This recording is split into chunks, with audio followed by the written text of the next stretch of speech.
we need to talk fast because it's nighttime and I need to go to bed. It's bedtime right now. And I'm looking haggard, so I need sleep. I went too long without making a video again, like I always do. So since I last talked to you guys, I did egg retrieval. That was a very interesting process. They knocked me out, put me under anesthesia again. I'm pretty sure it was the same nurse anesthesiologist who did it, which was cool to see her again. She's super nice. And it was really quick and easy, just like with my fibroid removal. I think it took them about half an hour, 45 minutes. No real issues afterwards. I had like a tiny bit of cramping, no bleeding really, which was surprising. And I think that's about it. So fun fact, for egg retrieval, I guess the eggs are super sensitive to smells. So it's like a no sense allowed procedure. So the staff can't wear any scented things. And then I actually took a shower the night before, so I didn't even shower the morning of. I didn't wear deodorant. I usually wear lotion every day. Didn't do any of that. I had like absolutely no scents on me. I put my hair up to just keep it out of the way. So that was pretty interesting to hear that. But yeah, it was an easy procedure. They originally, last time I talked to you guys, I told you that they saw about 10 eggs on the right side, or 10 follicles on the right side. And on the left side, they thought it was like 5 or so, but they couldn't really tell, 5, 7, something like that. So when they got in there, it turned out that my right side did have 10. They were able to get all of those. My right side, I think I mentioned before, is sitting way down on my pelvis. I'm pointing like you guys can see, sitting way down on my pelvis where it should be, or where they expect it to be, I guess. But my left side is up super far. The difference is like, I gotta show you guys because it's crazy. So my right side is like down here. My left one is like up here. It's like it's raising its hand, is what they said. So the left side is up far, so they tried to get to that side. They could not access it because it was right by my iliac artery, and they didn't want to risk it. The doctor said that he only saw like 3 good, like mature follicles on that side anyways, so he just didn't think it was worth the risk. So bad news is that they could only take from one side. Good news is that my right side went into overdrive and produced 10, which was really awesome. So the procedure, I think I kind of described before. I'm not entirely sure how it goes, but I do know that they go up your vagina with a like skinny needle tube thing, I think is what it sounded like to me, and then they go through the wall to get to your ovaries. So after the procedure, I'm trying to think back. We were not allowed to have sex until my next period started. I was not allowed to like put anything up there, like no tampons or anything until my period started. Just to kind of let it heal. I did have to do that stupid douche the night before, which was really gross. It's like a vinegar water thing. It was disgusting. I never want to have to do that again. And women are always told never to do that, so it was the most bizarre thing. I had to do it the night before and the morning of. I'm trying to think back. It's been a little while now. It's been a few weeks because I've waited so long to do this video. So we got 10 eggs, and so from there they start telling you like they do all these different things like processing wise, and they start telling you how many are left as they go. And so every phone call you get from them is like the number drops down more, and it's really depressing. So I was trying not to think about that right after surgery. I just wanted to rest and recover. I knew that the following day, the day after surgery, they were going to tell us how many had survived being fertilized. So we ended up in our Airbnb for almost exactly 2 weeks, almost two full weeks. I'm trying to think. I had surgery on a Wednesday, and then we stayed that night, so I was able to rest the rest of that day. And then the next day, Thursday, we drove back home. Actually, as I was pulling into town, coming back home, I got a call from them telling me how many survived fertilization. Okay, so we started with 10 mature eggs, and some of the eggs that they can get might not be mature. That's the other thing. So mine were all mature. That was good. We got 10. Next day, they told me that 8 survived fertilization. Okay, then they grow them for a few days. So they told me that 8 had survived on a Thursday, and they said, we will call you next Wednesday and tell you how many have made it to embryo stage. So after they fertilize them, they're growing them for several days, 5 or 6 days. And some survive and some don't survive that process. So we had to wait a week. That was god awful, just like everything else in this entire process.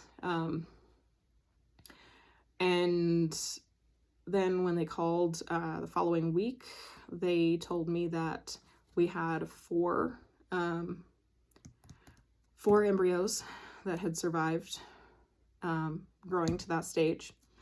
So at that point, they biopsy them, and they send out the biopsies to check on genetic viability, or I can't remember the terminology they use for it, but just to make sure that they're like genetically okay and able to be implanted. So, and there are different levels of that too. Like sometimes you'll have like, you know, a couple of good ones, but one will be more genetically healthy than the other one. And it doesn't mean that the less genetically healthy one is going to be like, you know, born with an arm sticking out of its forehead or something. It just means that one is more likely to be accepted by your body, less likely to be rejected in miscarriage, or for the pregnancy to terminate for some reason. So from those 4 they biopsied, they told us it would be another 2 to 3 weeks before we heard the results of that. And that would be the final number. So that was a big one. I was really stressed out, obviously, getting down to 4. I had no idea at the beginning of this process that like hoping to get one good one is reasonable, but I guess that is a thing. That's the thing. Like, you don't necessarily have a bunch. I have people asking me like, are you gonna pick the hair color? Are you gonna pick the eye color? I'm like, it does not work like that at all. It's not what I thought it was. So, you know, we were hoping obviously for at least one, or we'd have to go through the entire process again. So they actually got back to us early. It only took about a week, and they told no, when did they call me? They called me today. They called me this morning. I can't, my brain is scattered, everything. So they called me this morning, and they said that 3 were genetically good, which is really, really good odds. If you remember me talking a couple videos back saying that they had said, you know, like, you assume you get X number of eggs, half survive fertilization, half survive to embryo stage, blah, blah, blah, and so on. So I think they're kind of like, their safety number is assuming half, hopefully. I mean, you could get 1 out of the 4 that's okay, and the rest are not good, but in our case, 3 out of 4 were good. So we have 3 embryos frozen right now, ready to go. And the next step is going to be a mock cycle, which I guess not every clinic recommends it. I think our clinic recommends it or tries to push it on you. mostly just for like your first round of IVF. Afterwards, it's like not so much you need to, but in the mock cycle, I don't know the details exactly yet, but it sounds like they pretty much go through the entire process and see like how your body reacts, like how thick your uterine lining is, how you react to the meds they give you, the dosages they give you, make sure that everything looks okay so that when they actually do implant, it'll be more likely to succeed. So you can opt out of it. And it's an additional cost to do the mock cycle. Definitely not anywhere near the cost of IVF itself, but you can opt out of it. Our clinic recommends it, and it's 2 doctors that are running our clinic. I think that they have been doing this a long time, and I think they have a system down that that they trust and that works really well. So I trust them. I know multiple people from town here where I live who have gone to that clinic and have had success. So I really like the doctor that we see. I trust him, and I trust his judgment on that. So we are going to pay to do the mock cycle. And so that will take probably about like a full period cycle. So like 28 days. So realistically, if you're wondering right now, when am I going to be implanted with an actual embryo? It probably will not be until like late June, because we've got like another 28 days times 2. So, but in the meantime, I'm on birth control pills again, my favorite, and we can start everything else in a few days. They wanted me to take birth control pills for 2 weeks. So I think the first thing that we actually do is on May 2nd. They're going to do an ultrasound, I know, another baseline ultrasound like they always do. And they're going to do a hydrosonogram, I think it's called. I don't know, I could be making things up, but where they fill up your uterus with water, essentially, to see like the outline of your uterus. I think they check like the thickness of it and see like the shape of it and how everything looks in there. So surprisingly, they have not done that on me yet. I do have a friend who did a surrogacy and she had that done. She's been asking me if they did it to me yet. They have not. So I'm interested to see, I would like to see the shape of my uterus since they're telling me that it's kind of heart-shaped or has, you know, like a bit of a septum on the top of it. Hopefully they'll be able to show me images or maybe be able to watch live like I did for the original HSG scan I got that showed that my tubes were blocked. So that's pretty much everything. So there is good news. I did want to talk about the good news. I want to talk about the hard parts too, though, because it has been, oh my God, it's been awful. The meds from IVF are no joke, and coming back home from that whole thing, like having to stay in an Airbnb for 2 weeks and then, you know, missing all that work and being injected 3 times a day. And, you know, when you get out of that, it's like my veins were all tapped out. They had done blood draws a bunch on like both arms on multiple places. I had like an IV in my hand for the surgery. So I just had like bruises everywhere. My veins were all jacked up and my stomach was all bruised up, which I showed you guys. And then, you know, the hormones make you hormonal and really bloated. So you just don't feel like yourself. And I told Chris it was the weirdest feeling coming out of that, because it's like I had been putting in so much effort to grow these follicles and then they just suck them out of you. And it's like what's left behind, you're like I don't know, I just felt like a depressed, like useless shell of a person, like a piece of garbage. That sounds so sad, but it's true. I cried quite a bit the week following it. I think I cried every day at work the week after I got back, because I was just so burned out and my body was healing and going back to how it had been originally. And it's just, I can't believe people don't talk about this, because it's such an insane process.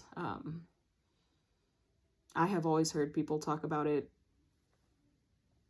like quickly, and I don't know, I've never heard this much detail about it before. So I had to deal with that for like a week or so. For probably like about a week, I was just really, really depressed afterwards. This whole thing has changed my entire outlook on life and like everything that I've been told. So my entire life, I've been encouraged to live first, you know, live through your 20s, have a good time, do what you want to do, get your schooling done, all of that. And I have always been a proponent of that. I've always said that I believed in that as well. There was a time even when my little nephew was born, who I talk about sometimes, where I wanted to adopt him. His mother was very young. His mother's my niece. She was very young when she had him. She had just turned 18, and I wanted to take him, and I said something about it to my family. I said something like, I will take this baby and raise it. I can do that. And I was about 28 or 29 at the time, and I still got encouraged to keep going to school, because at that point I had a bachelor's degree, but I had not gone to nursing school yet. So I was still encouraged to, you know, keep going with education. In retrospect, it's so hard for me to wrap my head around that, because there is no testing that's done on your reproductive system earlier in time. So it's wild to me that you can get to this point, like to like age 34, and find out that something's not right. It's devastating. And then you have to work so quickly, and you don't know if things are going to work or not. It's just hard for me to see that point of view anymore. And my family was not wrong. I mean, they were wanting the best for me, and wanting me to be able to complete my education and have opportunity. But the thing is, if I have anything to tell people from this experience, you can do your education anytime. You can get a degree anytime. Yes, I know it's going to be harder. I know you're already going to be paying for kids, and they're going to be taking up all of your time. And yes, it is going to be harder. It's going to be a lot harder than if you're single and by yourself. But I mean, there is a timeline on having children, and I just, yeah, every guy who's like, you know, in their late 30s or early 40s and isn't sure yet, and they're in relationships where their girlfriends or wives want to have children, there's a timeline. And it is so real, and I'm finding it hard to even look at like pregnant 18-year-olds now and think, you know, that it's too soon or too early, because they can always get their education, but they can't always have kids. And at least at that point, you know. So that might be crazy talk, but that's where my head has been at. And I'm still working through those thoughts, and I do often say I should have started this earlier. I should have tried earlier, even without like a super committed relationship. I should have thought about it earlier. So I'm working through trying not to have those thoughts, but that's definitely on my mind a lot. So anyway, pros and cons, those are the positives and negatives that have been going on lately. And I'm not exactly sure what mock cycle is going to look like. I know I'm going to get mailed some more medications, and I know I'm going to get some ultrasounds. So I'll update you guys as usual as we get to that. And thanks for watching.